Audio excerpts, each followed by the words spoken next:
Как да рекламираш бизнеса си? Епизод 3.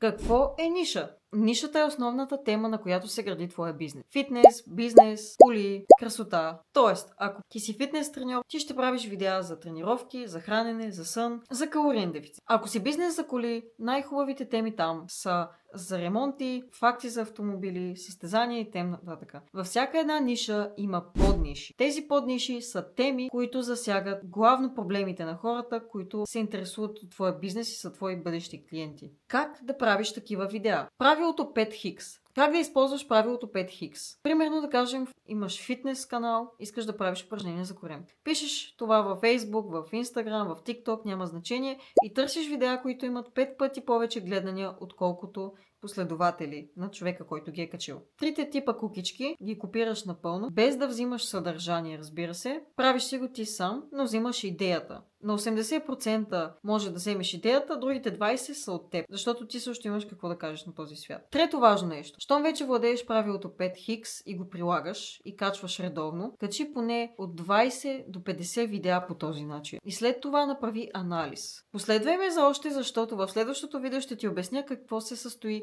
тези три типа кукички и защо те са важни в точно тези 5 Хикс видеа.